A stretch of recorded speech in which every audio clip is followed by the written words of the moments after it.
Good evening and welcome to Chicago Tonight. I'm Phil Ponce. On this Thursday, January 28th, Mayor Rahm Emanuel is here to talk about the gridlock in Springfield, the financial crisis at Chicago public schools, and police accountability. A former hedge fund manager is focused on Chicago, introducing his new approach to education that involves hustle and flipping the classroom. Hear from the founder of the free nonprofit online learning website, Khan Academy. This room represents our history of collecting over the past 40 years as an institution. The leading photography museum in the Midwest opens its archives and rediscovers some of its best photographs of the past 150 years. And viewers have their say about the state of the state in tonight's feedback. All that and more next on Chicago Tonight.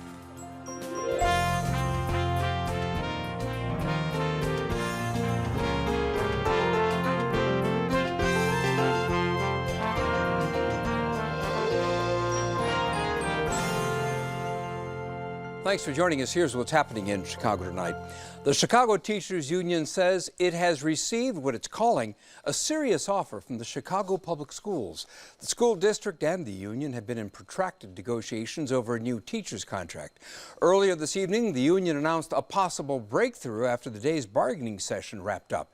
In a statement, Union President Karen Lewis said the basic framework calls for economic concessions in exchange for enforceable protections of education quality and job security. The potential agreement now goes to a 40-person committee of union members who will discuss and vote on the deal on Monday. And Paris Schutz will ask Mayor Emanuel about the teacher's contract in just a moment. Federal prosecutors say Dennis Hastert has more than one victim. Hastert's attorneys and prosecutors appeared before federal judge Thomas Durkin at a hearing to delay the former House Speaker's sentencing in a hush money case. His lawyers say Hastert nearly died recently after a stroke and infection. So far, Hastert has only been accused of paying off one person to cover up past misconduct, widely reported as sexual abuse of a minor. At the hearing, a federal prosecutor said there are multiple victims involved in the case. Judge Durkin delayed the sentencing until April. The Art Institute gets a new director with a focus on the modern. James Rondeau is currently the museum's head curator of contemporary art. The 46-year-old joined the museum in 1998. He oversaw a streamlining of the Art Institute's modern and contemporary collection and helped land a $400 million gift of contemporary art from two Chicago donors. Rondeau says the Art Institute hopes to continue to grow its collection of modern and contemporary art and beef up its collection of Asian art. Car-sharing service Uber opens a new facility in West Pullman. The company says the South Side location is its fourth partner support center in Chicago. 8 employees will work with the independent contractor drivers that Uber's service relies on. The company says South Side customers take tens of thousands of trips per week. No cabs coming to the far South Side. Uber and nobody else. If we take a cab from the city and come down on this area, you should see how fast he turn around and go back. But I can say today, I'm glad to be a supporter of Uber. Uber says it hopes to recruit 10,000 drivers from the west and south sides of Chicago. As for the weather, partly cloudy tomorrow with a high near 34. Well, it's only January, and the new year has shown no shortage of challenges so far for Mayor Emanuel. The political stalemate in Springfield drags on as the Chicago public school system faces financial collapse, and as federal investigators begin a probe of the police department following the Laquan McDonald shooting. The city is seeing a spike in gun violence. Paris Schutz is with the mayor right now to find out how he plans to tackle these mounting problems. Paris. Thanks, Phil. And joining us now is Mayor Emanuel. Thank you for being here, Mr. Mayor. Thank you, Paris. So we just heard about that possible tentative agreement on a new contract with teachers that would require concessions on both sides. What specifically are those concessions? Well, first of all, as noted by the CTU leadership, they're obviously pulling their group together on Monday. I think it's better for me to characterize it as very good discussions with a lot of respect on both sides for the challenges facing, but to try to create a win-win situation for both teachers, taxpayers, and most importantly for our students.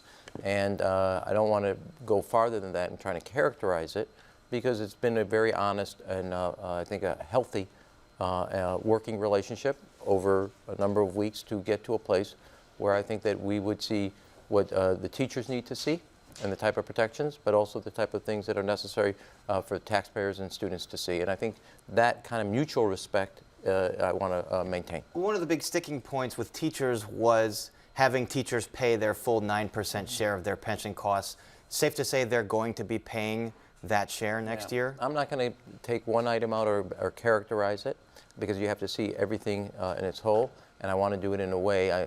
My general rule, because they're going to go right now, as you know, Monday to the bargaining unit, is to respect their process, but to know that there was a good faith effort on both sides to get to a point of mutual agreement that's beneficial to teachers, taxpayers, and most importantly to our students and their education. And I think in these type of situations, I want to respect the process, respect the people that worked hard at this, all of us, but do it in a way also where I think at this point, less said is better. And CPS, though, is saying that this contract would, or this agreement would avert mid-year layoffs and class size increases, when you'd been saying all along that there was no way to avert that without help from Springfield. Help isn't coming, so how are you averting it? What I said was, and I think what Forrest said, and what I've always said, as recently as last week when Forrest and CPS leadership made major cuts at the central office and bureaucracy, it's always to protect the classroom. A lot of the challenges and the decisions we've made is to protect class size in the classroom from any cuts, and to make sure that our kids have the time they need and the education they need, which is why you're seeing all the educational gains, because of the hard work our teachers are making. I do believe that part of the solution is obviously reaching agreement, but a bigger part of the solution is making sure that Springfield steps up and is a partner to the changes and the stabilization of the finances. But how are you getting through this year at CPS without that $500 million in help from Springfield? There's a number of things. Well, first of all, there's not to say Springfield has some time here to be a partner. I think it's very important, Paris, to remember. That bill's DOA. It's not going anywhere. Well, you're making a conclusion before you. I would not draw that conclusion. And the reason I don't, and I don't know what bill you're referring to, but if you're saying Cullerton's the one that Senator Cullerton had passed. You know, I don't actually take that, and I don't say I wouldn't take the position you just said. First and foremost, I think this is important to remember. Illinois is either 48th or 50th out of funding of all states for education, dead last. That's unacceptable whether you're Chicago, whether you're Aurora, whether you're Peoria. That is unacceptable for a major state in the United States of America. Second, there is a structural inequity that has existed for decades where the taxpayers in Chicago have to pay for Chicago teacher pensions and every other teacher's pension. We have paid at CPS the last 2 years more into the teacher's pension than the prior 15 years. And that is not any support from the state, but they pay for every other teacher's pensions and use taxpayer money out of Chicago to do it. Those are the driving factors of the financial inequity and disruption in the system. And what we're asking for Springfield is not to do something extraordinary, but do what everybody else has been receiving, which is support for their teachers' pensions. I should clarify, the reason I said it was DOA was because Speaker Madigan said he didn't support it. It wasn't going anywhere. Well, the in the issue House. is about making sure that there's, you're not just reorganizing the pie, but as I think John Cullerton just noted, is also to make sure that it's what's called a hold harmless for the other areas. And there's a way to create greater funding support for school systems like Chicago, where close to about 90% of our kids are at poverty or below. We receive less support today, around $45 million, from the state than we did the year before. And yet all the educational gains in the state are being done by our teachers in Chicago. From what I understand, both on graduation rates and national test scores. And from what I understand, that there's about $1 billion in short-term loans that you're using to get through this year without that $500 million in relief. How will you pay that back? We're told it has to be paid back by the end of the calendar year. Yeah, I think, Paris, what you should see, and the reason I do believe we're going to get some progress out of Springfield is because the course Springfield on is not only unsustainable for Chicago, which is the economic engine of the state. You know, right now, without a budget, the state of Illinois has run up close to about $7 billion in unpaid bills. They can't go 2 years like that. They're going to have to come to terms, and that's where we're going to make sure that the Chicago Public Schools, both the Speaker, the Senate President, have been committed that Chicago Public Schools will be their #1 priority, and I'm confident we're going to get our way through to get the equity and the fairness in financing for education. Speaking of needing stuff from Springfield, will you push for a $170 million new tax levy to go to teacher pensions that you would need Springfield to approve? I've been clear from day one about what I think is an agreement, or what I call a three-way handshake between the teachers union, the taxpayers of the city of Chicago, and the state. And all those pieces have to be a part, and that would be part of stabilizing our teachers' pensions and the funding for them. Remember, the Chicago Teacher Pension Fund is one of the best funded in the state of all funds because of what we have done. That said, it's a three-way handshake. It would not only help stabilize the Teachers Pension Fund, it would help stabilize CPS's finances. Speaking of CPS's finances, there was supposed to have been an $875 million bond offering going to market yesterday. It was pulled back. Is that a sign that investors are scared to death of CPS debt? No, we're going to find the right time. It's going to go forward next week. Like all these type of things, you want to find the most opportune time to go forward, and we're going to do that and go forward. And did the governor's calls for bankruptcy scare away investors at all? Yeah, well, I think it was not helpful.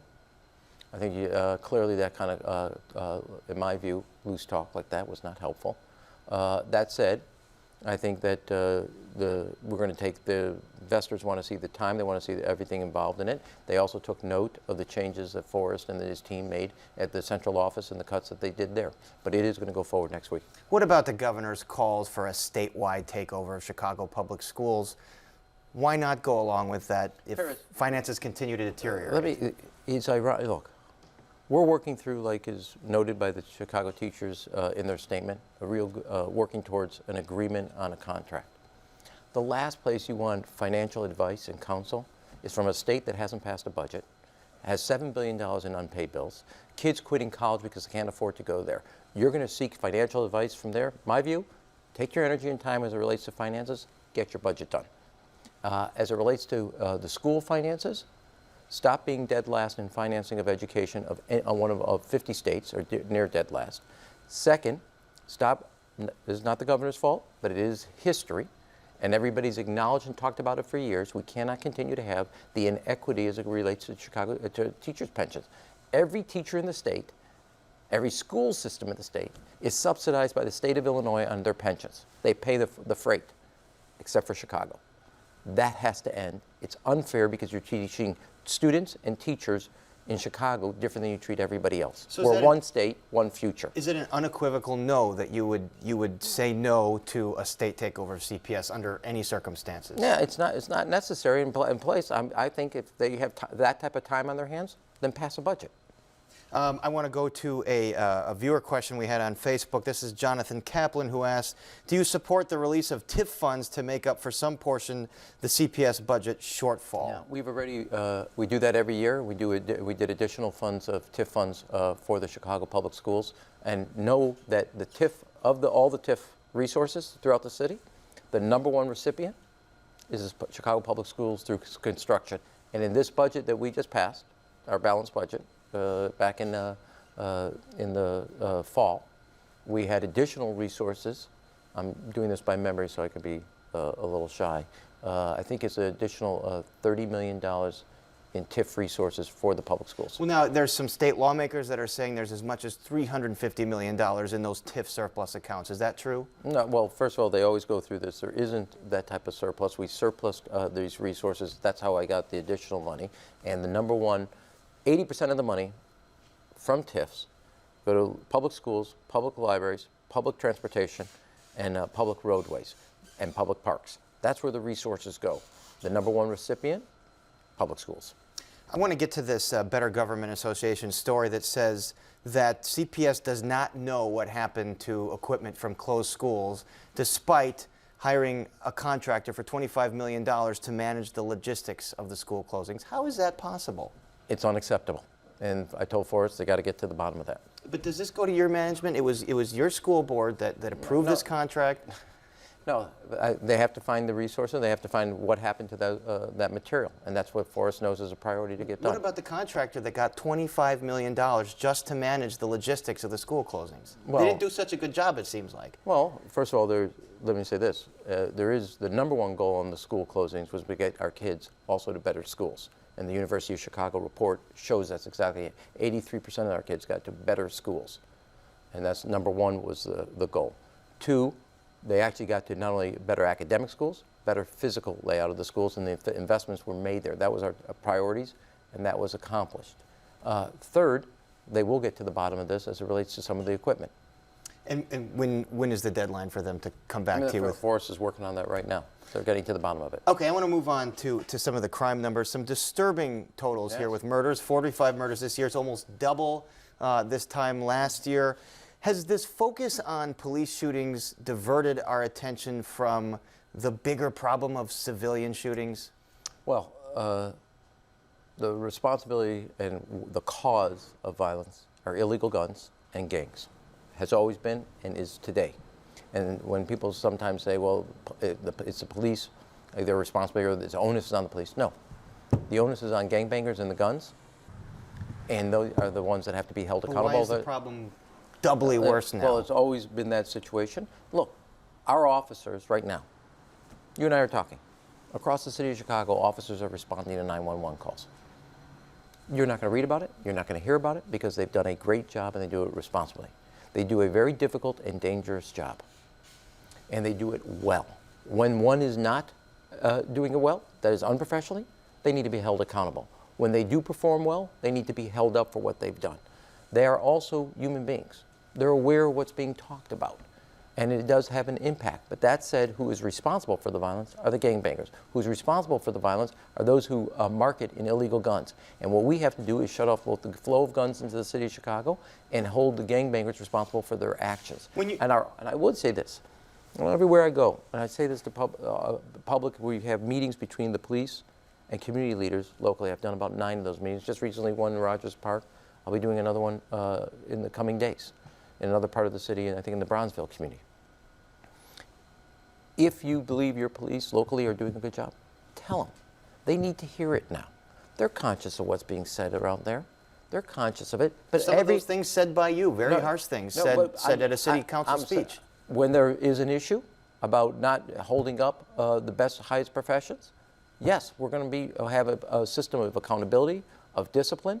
But I've also said, and I continue to say, as I said in that speech, our officers, every day, thousands of them, do a great job and do their job well and professionally. And they have to be recognized, and the individuals that don't need to be held accountable. And we're going to have to work through this. And I also said, Paris, since at that speech and the night before I came here, this is going to be a long and bumpy road to get to the right types of reform so we are a better police department with better trust in the community, so we have the type of safety we need. Because without trust, without cooperation, the police will only be patrolling. With trust, with cooperation, you're going to have a police department that's part of a community, and that's how you get the public safety we need. So when you say they're aware of what's being said, is this, for lack of a better term, cops going into the fetal position because of all the rhetoric surrounding Laquan McDonald? It's a changed environment. They're only human beings. They are doing their job professionally, but they are also aware of what's being said, and we have to differentiate. So there's causation here. There's a connection. No, I want to be clear. No, because a lot of times you're going to put the violence on them. The violence and the person accountable, the address for that violence, are the gangbangers. That is who has to be held accountable. Our officers are there to stop it, and they are doing a difficult job, a dangerous job, and the lion's share of them, thousands of them, just like I said a minute ago. I want to repeat it.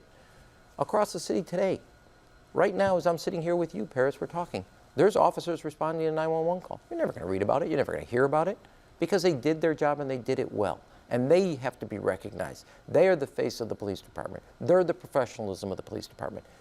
When an individual does not hold up the highest standards, we have to have a system that holds them accountable so the public knows it and their colleagues know it.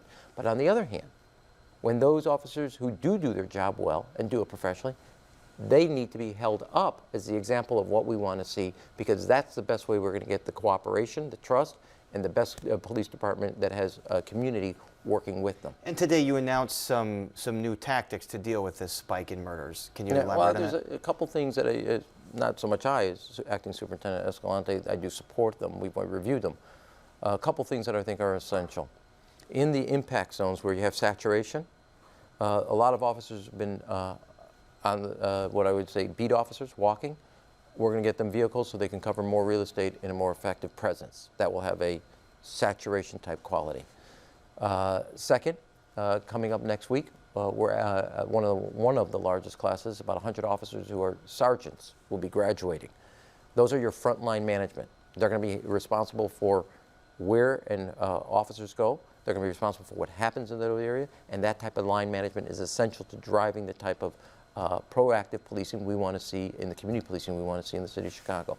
There'll be other things that we're mentioning, but that is a greater visibility with a greater concentration in the very areas that are seeing this spike in gun violence. Do you believe this will bring those numbers down throughout the year? Not single-handedly, no. But will they contribute?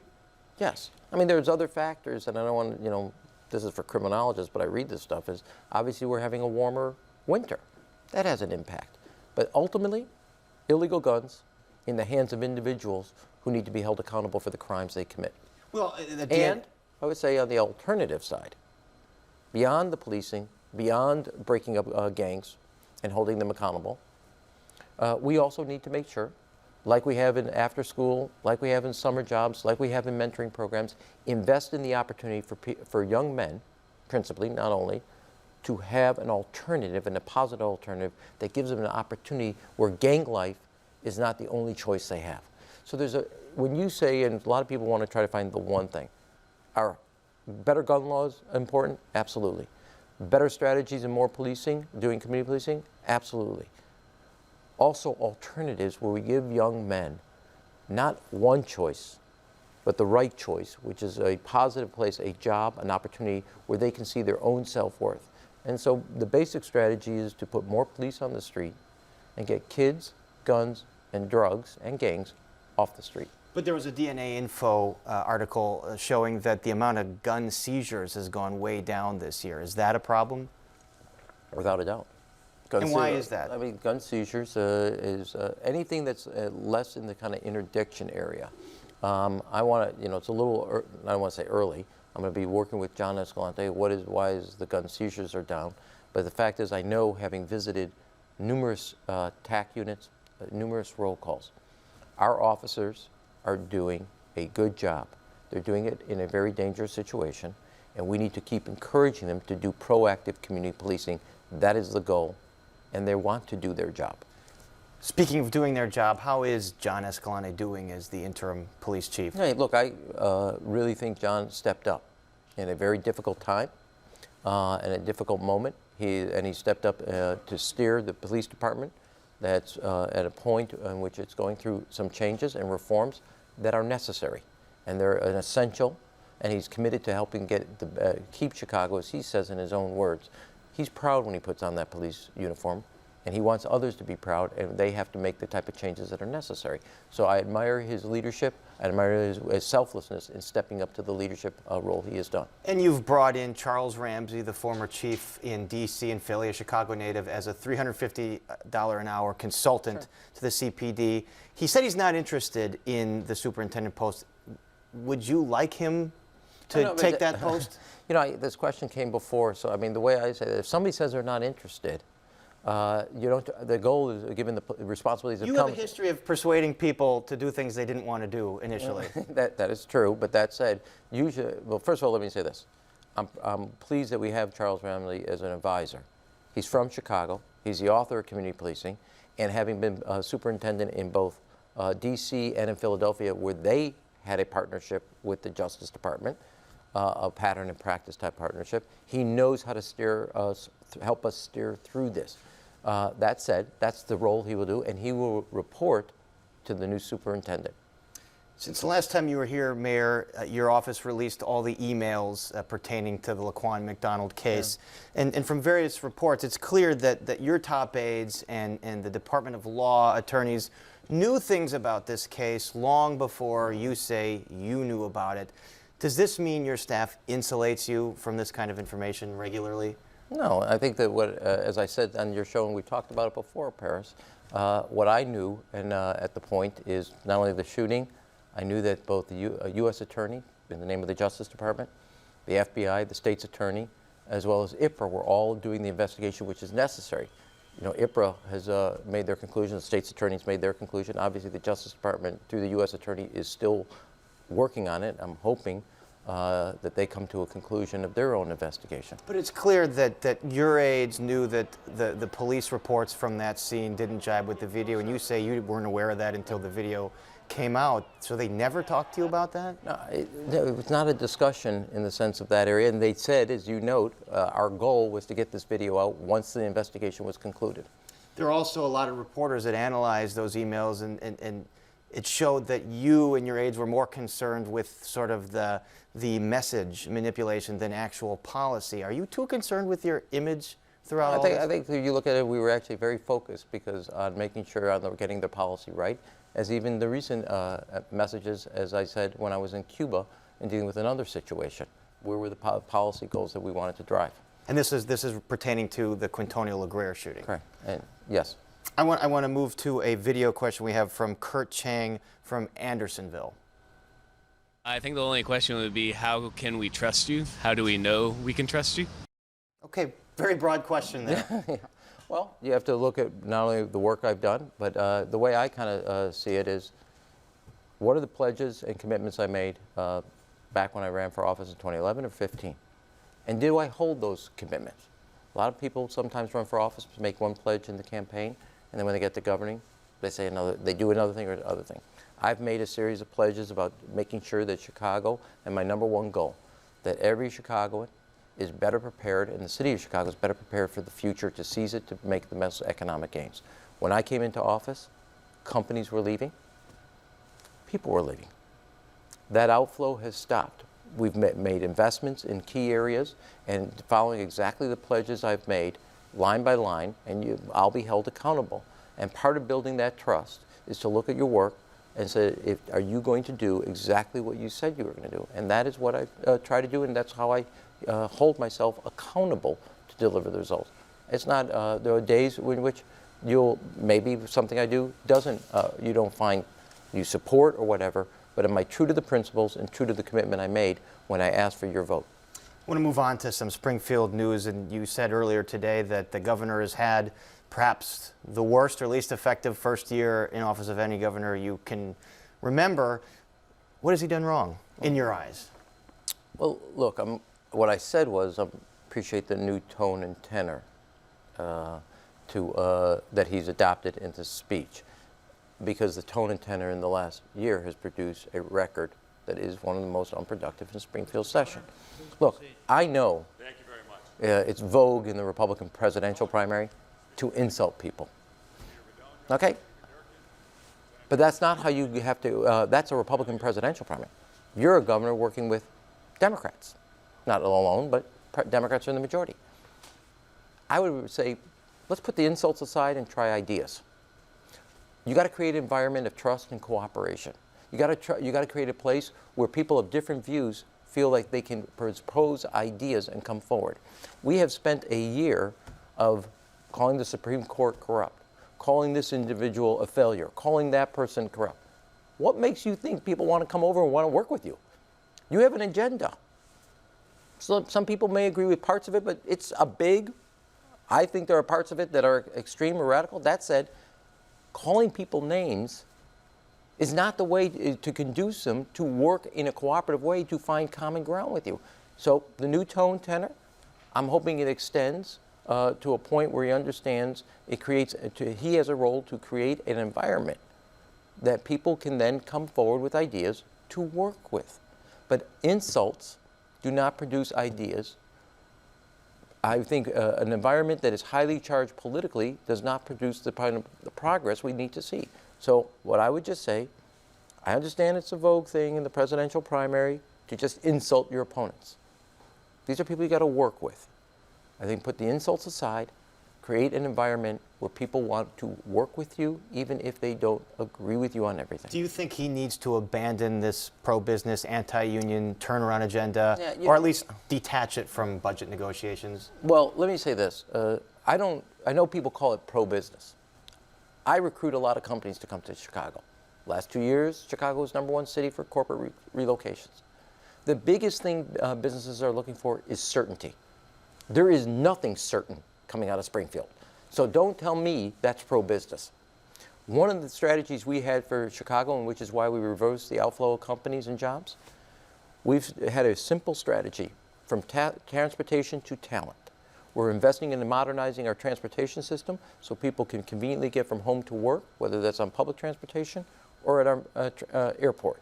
Second, constantly investing in our education and skilled workforce, so to make sure, since 36% of the people have a four-year college degree in the city of Chicago, where it's only 27% in the United States, we can maintain that educational edge and have more people through our community colleges participate in an economic, vibrant Chicago. In my view, those pieces of investment and a very transparent government, those pieces give people the certainty to come to the city of Chicago, which is why 2 weeks ago, GE Healthcare, worldwide, $18 billion company, left London and came to make Chicago its headquarters, joining GE Worldwide Transportation that left Pennsylvania to come to Chicago. So my view is certainty is what companies... So you're saying he can get rid of the collective bargaining parts of his agenda and still be pro-business? I think, well, let me put it this way.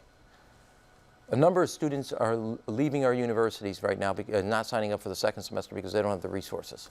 How is that pro-business? Companies in the world are searching for talent. And we have kids quitting college today because of the dysfunction of the state. Is that pro-business? It's not. I don't consider it, if you're on this, it's pro-business on that. My view is what moves us forward. I told the governor, and there's not friends in organized labor that I have, I'm for workers' compensation. We're one of the largest employers. So there are things that are important to do. Do I think workers' comp, some reforms, after 4 years of reforms, is more important than getting our kids a higher education, getting our kids an educational system, investing in our airports and our transportation system? No, I don't think it's more important. Would it be good to get it done? Sure. Do I think it's worth holding kids' education hostage or making sure that you can't go to a university and get a 4-year degree, which is your ticket in an era in which you earn what you learn?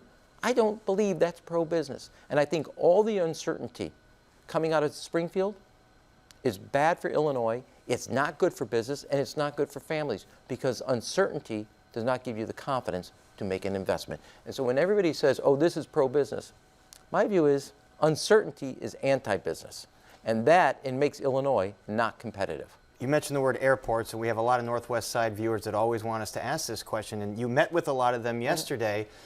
Are you closing the door on keeping one of those diagonal runways open at O'Hare to get some of that plane traffic away from being right over the Northwest Side? Yeah, but Paris, look, I share what the families in the city does. We both have the same goal. They also know that a vibrant O'Hare is important for the city's economic future. And I also believe our communities and neighborhoods are important for the vibrancy of our city. We have a different approach on how to achieve that goal. They want to keep the diagonal runway, which I just pointed right here, the diagonal runway open. It's not used because FAA's been clear about the safety and security around it. Keeping something open that isn't being used isn't going to reduce the noise that I want to see reduced. Modernizing the system allows, as Ginger Evans has noted, the head of aviation, the ability to get the nighttime relief that they want. We both have the same goal, just a different way of approaching it. But I do want them, you know, as I noted in our meeting, I want to make sure that they have an ability to have the kind of quality of life that they've invested in their home. They also appreciate, which I appreciate, an O'Hare that is an essential part of Chicago area's vibrant economy. And one of the reasons GE said they were moving their worldwide headquarters from London to Chicago, one of talent, our aviation system. And we just have a different approach so to achieving this. So you can mitigate the noise the way they want mitigated without using that diagonal runway? Well, it's not being used, it's barely being used now, so it's not helping. Well, they complain about the noise now. I know. The reason it's not is because FAA is very clear, and that's who controls it. It's not safe for airplanes on the ground or planes in the air. Ginger's laid out a plan for alternation, so they're not the only kind of pathway, which requires us to continue to modernize the airport. I want to quickly go to the subject of City Council ethics. Will Joe Ferguson's Inspector General office oversee aldermen eventually? As I would say, the way I look at this, Paris, and this gets also to that question, you know, when I ran, I said we're going to have an IG, Inspector General, for every department and area, an agency in the city. It had not existed before. It does exist today. No, And so- there's no one in that office today. No. But there was never, no, that's not fair for your viewers, Paris. When I became mayor, there was never an inspector general in the city council. And there Wait, was one. No, and then that's not, let's do the history right, because actually there's a history and there are facts. It never existed, ever. City council resisted it. I said we have to have one. They had one. They found somebody. That person has left, and I've been very clear. We're not going back to the days there's not an inspector general for city council. There will be one, and they're working towards an agreement. And I know there's To have Joe Ferguson. the task force is working towards an agreement to have an inspector general and an office and also the person that is consistent with the inspector general as it relates to the rest of the city. Okay, on that note, we have to leave. Mayor Emanuel, thank Yeah. you as always for being here. Thank you, Paris. And Chicago Tonight continues in a moment, so don't go away. Chicago Tonight is made possible in part through the generous support of the Julius Frankel Foundation.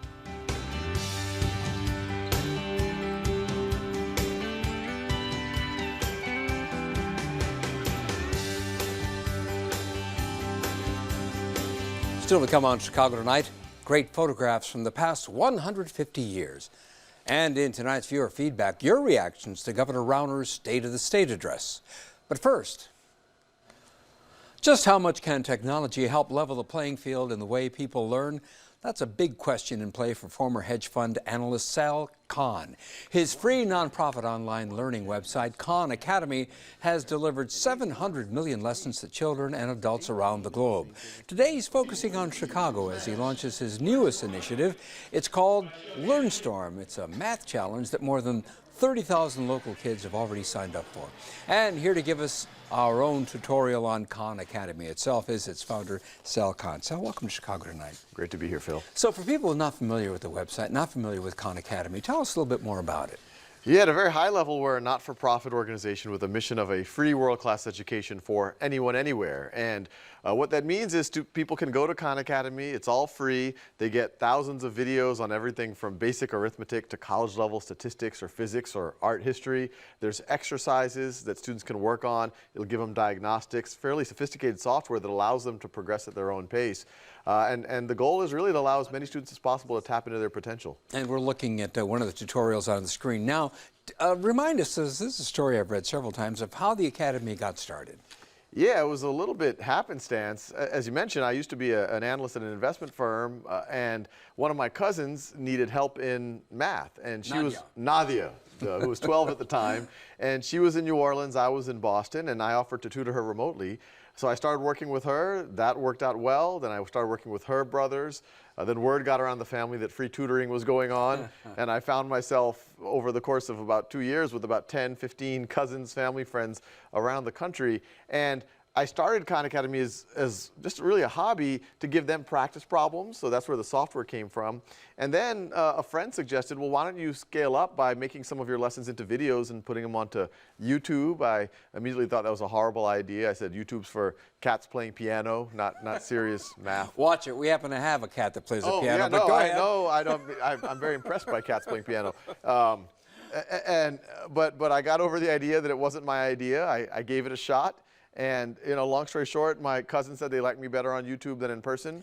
And other people who weren't my cousins started watching. And, some of those early comments were just, this has helped me pass my algebra class. This is the reason I'm able to go back to college. This is what's helping my kids stay up with their peers.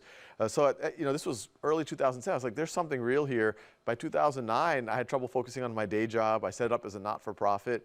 And I tried to turn it into a real organization. And, knock on wood, it seems like it's becoming one, or it's become one. Give me an idea of the range of courses you offer, for example. I thought it was primarily STEM, science, technology, engineering, math, but you have art courses, did you say? Yeah, we started in STEM. A lot of my cousins were having trouble with math or chemistry or physics, so that's where I started. But then, as we kept adding more content, I said, let me go younger. So there's some basic arithmetic things that you would see in kindergarten. It's all aligned to state standards, all the way to college level, definitely science and mathematics, but we also have art history, and those videos aren't done by me. That's done in conjunction with some serious art historians, but they're really they make it very easy to connect and digest the material. We have a partnership with the Aspen Institute around civics, essentially, and history. We have a partnership with Bank of America around financial literacy. So we're really trying to do as broad of a content as possible so people can, and it's not just videos, and there's exercises, and there's articles, and there's simulations. There's a whole thing on computer programming. Bill Gates, speaking of computer programming, Bill Gates is one of your big supporters. How did that come to be? Yeah, this was one of those things where this was summer of 2010, I was running a summer camp for middle school students, and it was based on this idea. I never viewed the virtual as a replacement for the physical. I always thought, well, if students can get lectures at their own time and pace, if they could get exercises at their own time and pace, it frees up the classroom to do deeper things, do simulations, do games. And I was in the middle of one of these simulations with a bunch of middle school students, and I got a text message from one of our early supporters saying, hey, I'm at the Aspen Ideas Festival in Aspen, Colorado, and I'm in the main pavilion, and Bill Gates is on stage the last 5 minutes talking about Khan Academy. And I had no idea. Eventually, I boot the nearest 7th grader off of a computer and look for some evidence of this thing that I heard about. And Bill Gates was on stage just talking about how he used it himself, how he used it with his kids. And then a few weeks later, they reached out and they said, hey, if you have time, we'd love to meet and figure out how we could work with you. Did you take that meeting? Yeah, I was looking at my calendar completely blank.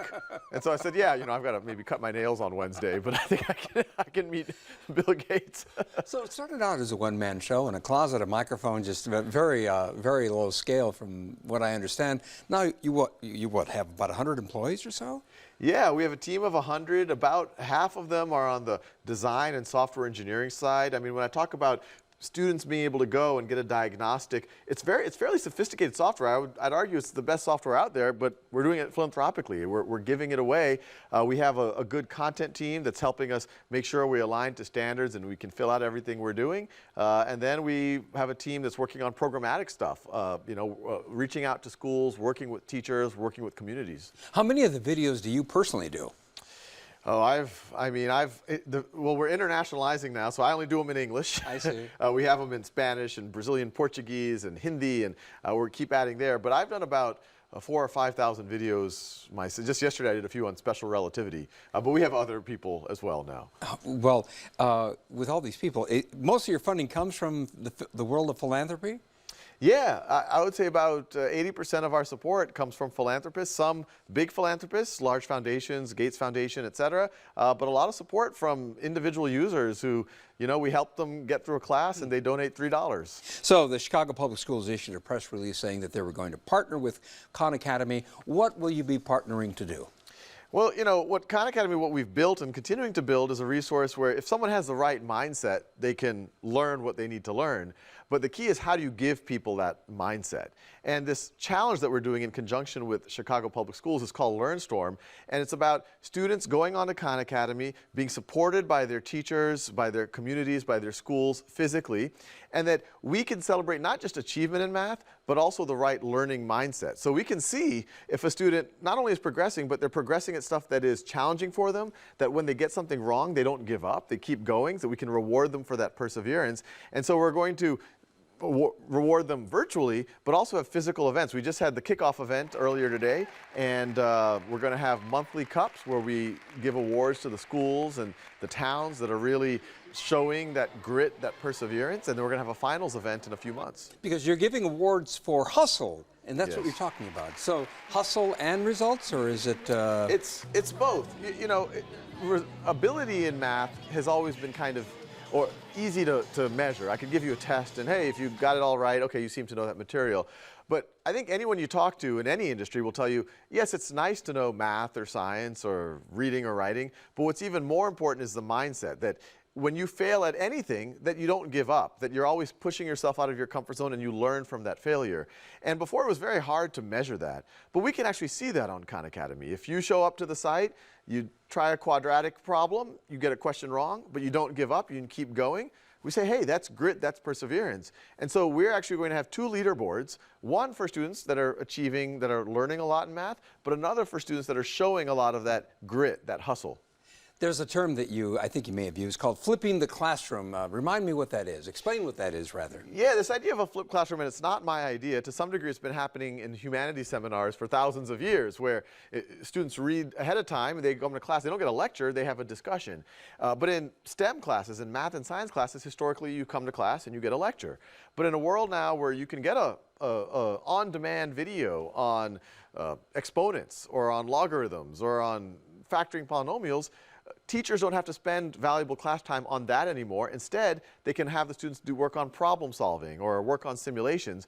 And there's a lot of benefit there. Because the student will have looked at a video and learned the basics so that they have the vocabulary for the discussion that ensues in the classroom. Is that it? Exactly. And I think most people recognize that the most important part of a learning process is the doing as opposed to the listening. And now the doing can be done in a communal environment. Not only do you have your teacher there to help you, normally you used to do homework alone. If you're lucky, you might have someone to help you, but most students don't. But you also have your peers there to help you. And the teacher has real-time information on, okay, so-and-so is doing well, but he over there, he's struggling. So let me do a focused intervention on that one issue. So it really makes, in an ironic way, it makes the classroom, using technology to deliver the lectures and to do the exercises, it makes the classroom more human in a lot of ways. Can you give me some more anecdotes of real-world feedback that you've gotten from students or parents? Yeah, I mean, we get letters almost on a daily basis. Just earlier today, I heard from about a parent who had a child with autism, and this was what was allowing their child to keep pace. Just yesterday, I met a student who said this is the reason why I'm able to go back to community college. I mean, we recently did a survey of college students, and we asked them, has Khan Academy had a meaningful impact on your education? It was a random survey, and we were hoping that maybe 5% would say yes. It actually turned out that 60% said yes. 60%? 60%. And of the students that were the first in their family to go to college, 64% said yes. And when we dug a little deeper, they said things like, this was a tutor that my family couldn't afford, or my school did not offer that rigorous class. I was able to get exposed to that material on Khan Academy, so I was ready for it when I got to college. Now, some teachers say that they're worried that you're trying to supplant them. What is your reaction to that? Well, there is this narrative out there when someone sees anything virtual, Amazon, they think, well, that's going to replace Barnes & Nobles. And sometimes that gets projected onto us. Well, but it didn't help Borders very much. It didn't help Borders or Barnes & Nobles. That we are exactly against that. As a parent myself, if I had to pick between great technology and no teacher versus great teacher and no technology, I would pick the great teacher any day. Now, the ideal is you have both. And the way we view it is we can liberate the teacher. I mean, teachers are already so overworked. They have so much to do. And then to actually try to differentiate, if they have 25, 30 students in a class, how do they do that? Well, we can give them the software, give them the tools so that students can learn at their own pace. And then when they come into the classroom, they can have more focused interventions, dialogue, projects with their teachers. Now, you have gotten some pushback from educators who say that you personally maybe are not the best teacher and that some of the content isn't always accurate. How do you respond to that? Well, we take that very seriously, and constructive feedback is exactly that. And the good thing about this is in internet time, we can always look at what content is working, and working could be our students resonating with it, but also we vet stuff. We have in-house, we have PhDs, we have some of the leaders in their field vetting our content, but then when you put it out there, you have thousands of people who are looking at that content on a daily basis. And so we leverage all of that to really assess what's working, what's not, and we're constantly iterating and improving on it. You yourself have 3 children. Are any of them going online and seeing what Dad is up to? My oldest, he's 6, about to turn 7. There's a little bit of pressure for me, but yeah, he's doing it, and he also uses it in school, but he works on the math exercises, and every now and then he turns to me for help, but I like to encourage him to build that muscle of if dad's not there, if your teacher's not there, if your mom's not there, that you can still, the hustle factor that we live in a world now where there's so many resources that if you have the right mindset, you can pull them. Now, a lot of times you absolutely need that human being to motivate you, to keep you engaged, to give you that little extra insight, but there's a lot of other resources that can be the first line of attack. What's the ultimate goal of Khan Academy? Well, we have about 30 million users on a regular basis right now. We see ourselves over the next 5-10 years, we want to translate into all of the world's major languages, not just the videos, the software. We hope we can reach several hundreds of millions, maybe billions of students in fairly short order.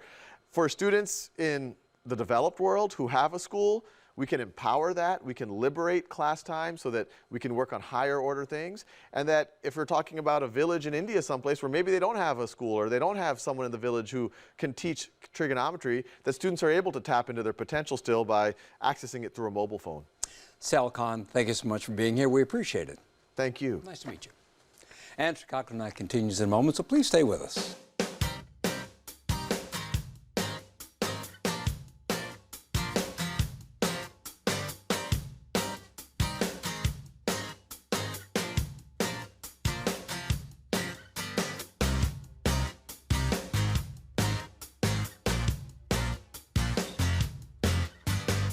familiar face.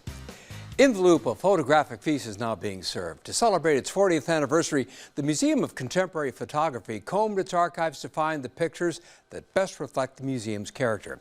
What they found were dramatic images from the 19th century to the 21st. Since its founding in 1976, Columbia College's Museum of Contemporary Photography has been on a mission to promote a greater understanding of the medium. Their anniversary exhibition includes distinctive works from the collection that blend art and history. The earliest photograph is a portrait of an Englishman taken in 1867 by Julia Margaret Cameron. The most recent was taken in South Africa in 2015. In between, there is incredible visual variety. Hollywood glamour shots, Andy Warhol Polaroids, a gelatin silver print of an Ansel Adams Yosemite photo. Well, this room represents our entire collection in as broad of a scope as we could possibly manage. It represents 150 years of photographic history. We tried to also represent the diversity of approaches in the room. Choosing 250 images from the more than 10,000 works in the collection was a daunting task. It's a real challenge, and we had all of us kind of piping up and expressing our opinions and our favorites and what we thought were the most important works, but we also wanted to balance the more iconic images in the canon of photographic history with lesser known artists and things that are maybe a bit unexpected. The still-growing archive is ultimately a research tool. Our institutional philosophy is to collect in order to educate. So making the collection accessible to students and the general public is a priority for us. We feel like artists make works to communicate and that they can be very effective teaching devices. I started at Columbia College as an MFA student in photography, and I started at the museum as an intern.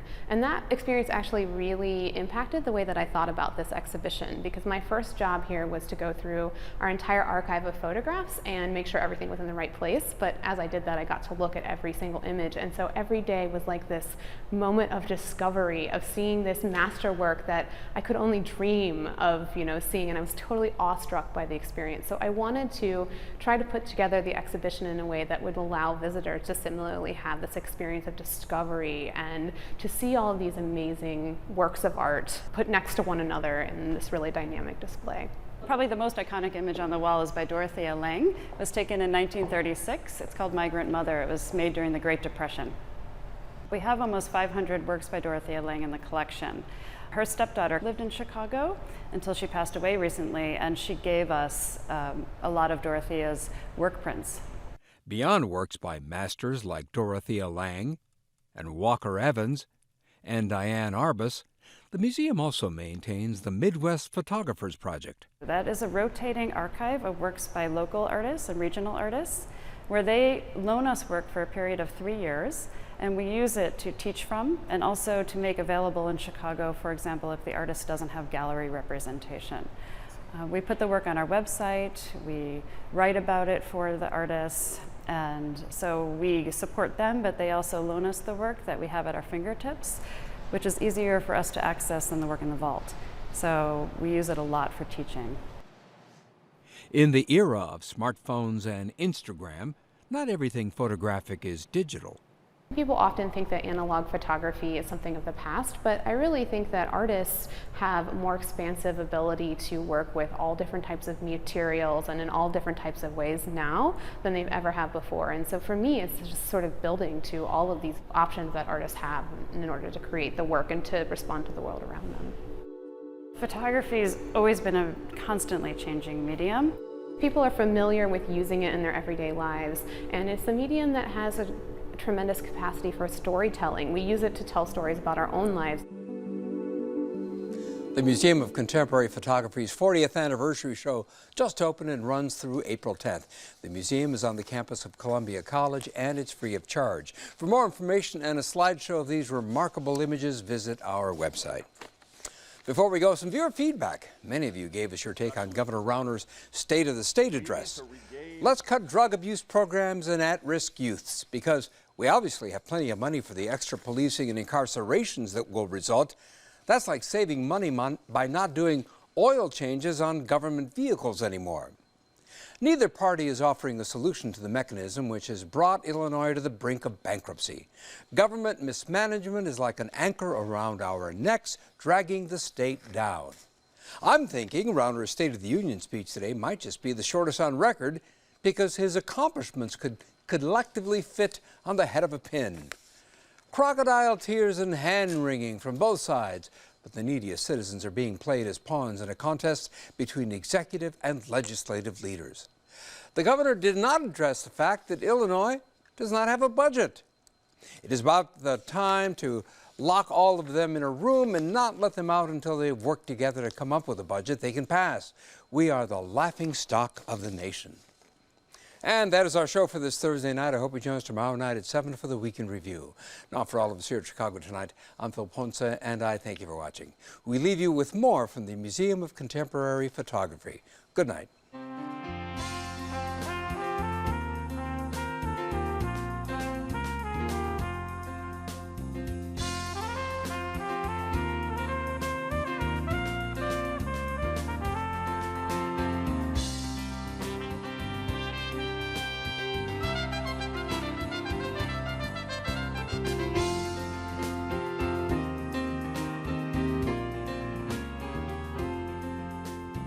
Closed captioning for this program is made possible by Clifford Law Offices, proudly celebrating more than 20 years of the Robert Clifford Symposium on Tort Law and Social Policy at DePaul University College of Law.